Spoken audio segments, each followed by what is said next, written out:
Yang terakhir nih, aku mau tanya Mas Lutfi tentang solusinya. Berarti dari semua perbedaan ini adalah kembali ke ulama muqtabar.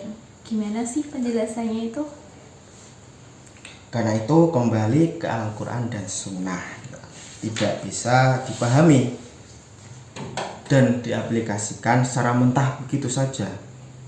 Mesti diluruskan bahwa kita tidak bisa kembali kepada Al-Quran dan Sunnah dengan kemampuan yang begitu-begitu saja, yang hanya tahu terjemahan dan tidak punya alat untuk menggali hukum dari ayat dan hadis, baik dari yang mantuknya serta mafhumnya. Itu bahasa usul ya.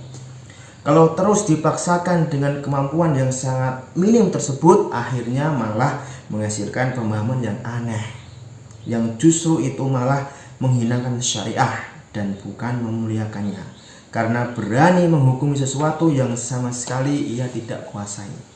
Kita melihat banyak di antara saudara muslim yang ketika menemukan sebuah hadis, lalu dengan pongah dan berani ia menyalahkan orang lain yang mengerjakan amalan yang menurutnya menyalahi isi kandungan hadis yang ia tahu. Ia tidak mengerti mana qot'i dan mana dhonni gitu kan. Lebih parah lagi, ia tidak mengerti dilalah hadis yang ia tahu artinya saja itu. Sayangnya ia hanya tahu satu hadis tapi berani menyalahkan orang satu kampung. Sedangkan banyak lagi hadis dalam masalah tersebut yang ia tidak ketahui. Begitu juga dalam ayat Al-Quran. 100% semua ayat dalam Al-Quran itu qot'i, tapi hanya dari segi sumbernya gitu kan. Akan tetapi dilalahnya, petunjuknya tidak sedikit dari ayat-ayat itu yang dhonni gitu.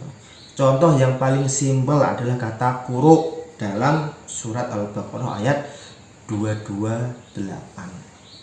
Semua sepakat bahwa syariah ini mewajibkan adanya iddah bagi wanita yang ditalak suaminya.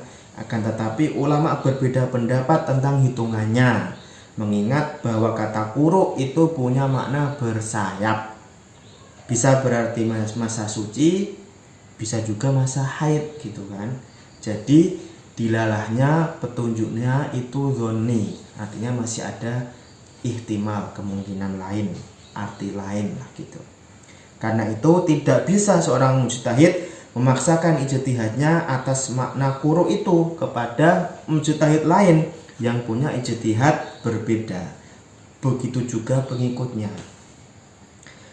Jadi memang benar bahwa yang terpenting itu bukan kembali ke Al-Quran dan As-Sunnah, akan tetapi yang jauh lebih penting dan harus diperhatikan adalah bagaimana kita kembali ke Al-Quran dan As-Sunnah.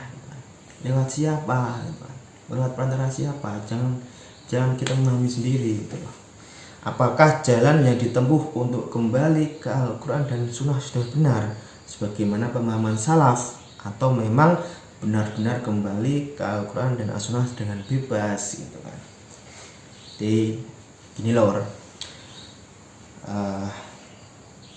ketika kita sudah tahu ada dhonni, ada qot'i gitu, kita bisa memilah gitu. Oh ini ada hadis, misalkan hadis tentang hukum, oh ini hukumnya ini gitu kan. Jadi kita tidak langsung memvonis orang lain dengan salah. Oh mereka melakukan amalan A, oh itu salah, oh itu masih bid'ah, itu enggak. Kita enggak langsung memvonis, kita bisa menganalisis dulu, memahami. Oh ini hadis dhonni, apa qot'i, apa dhonni subut, apa dhonni dilalah dan sebagainya gitu kan. Jangan sampai kita baca satu hadis, terjemahnya saja gitu kan, terus langsung kita bisa menyimpulkan hukum. Oh ini hukumnya haram, oh ini hukumnya bid'ah misalkan, berarti yang enggak ini salah. Itu jangan seperti itu. Kita tahu hadis yang qot'i itu hanya hadis yang mutawatir, yang qot'i subut ya. Selain mutawatir itu qot'i dhonni subut gitu loh. Begitupun adilalahnya gitu kan. Ada qot'i dilalah, ada dhonni dilalah dan sebagainya. Petunjuknya itu dhonni atau qot'i, pasti atau bersayap atau multitafsir, itu kita harus tahu. Al-Quran pun juga gitu. Al-Quran itu sepakat sumbernya itu qat'i tsubut. Semua ayat Al-Quran itu semuanya qat'i tsubut gitu kan. Tapi ternyata dilalahnya, petunjuknya, indikasinya, maknanya itu juga banyak yang dzonni gitu kan. Contohnya apa? Contohnya ada ayat tentang quru gitu kan. Quru itu bisa berarti masa suci, bisa berarti masa haid gitu kan. Itu baru satu, belum yang lain gitu kan.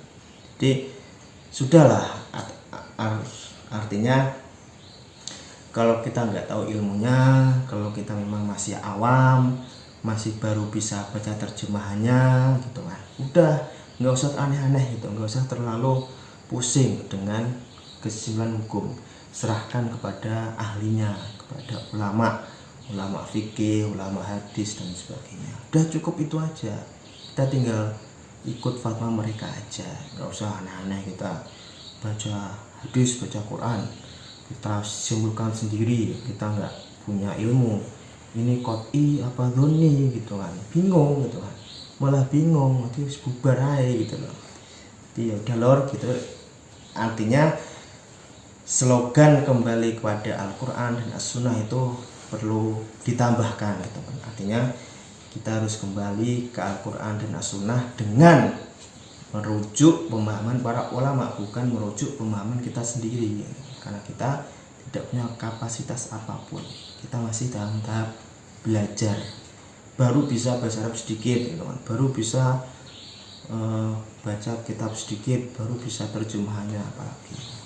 Itu lor, intinya kita harus memahami ini qat'i, ini dzonni.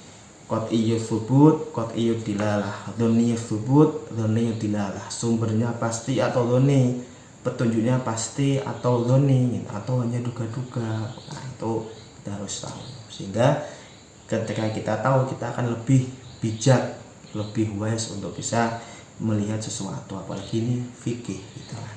Itu ya lor, sudah selesai bab ini. Kita akan lanjut yang bab lain nanti di sesi yang lain gitu ya. Boleh kaos. Oke, saudara-saudaraku semua, dulur-dulurku semua, begitu penjelasan dari Mas Lutfi pada sesi malam hari ini sudah selesai. Jadi intinya jangan cepat menyimpulkan sesuatu. Kalau misalkan memang baru belajar, ya sudah manut sama yang sudah istilahnya udah punya wawasan yang lebih gitu loh. Jangan ini kan nggak boleh, bukan berarti kalau orang lain melakukan hal yang berbeda dengan kita tuh salah, dan belum tentu kita yang benar gitu. Jadi ya diterima aja perbedaannya gitu loh. Yang penting adalah saling menghargai, begitu ya saudara-saudaraku semuanya. Kita pamit undur diri dulu ya, karena udah malam nih, jam 9 guys, jam 9 malam, jam 9 lebih 4 menit. Kita udah malam banget tagnya ini ya.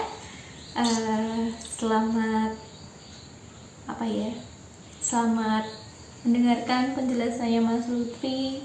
Terima kasih buat atensinya, buat perhatiannya yang udah dengerin penjelasannya dari awal sampai akhir. Semoga ilmunya bermanfaat. Kalau ada tutur kata atau mungkin ada penjelasan yang masih kurang, ya mohon dimaklumi karena keterbatasan kami sebagai manusia. Terima kasih semuanya. Jangan lupa like, comment, share, dan subscribe. Bye. Assalamualaikum warahmatullahi wabarakatuh. See you next time. Terima kasih. Kamsahamnida.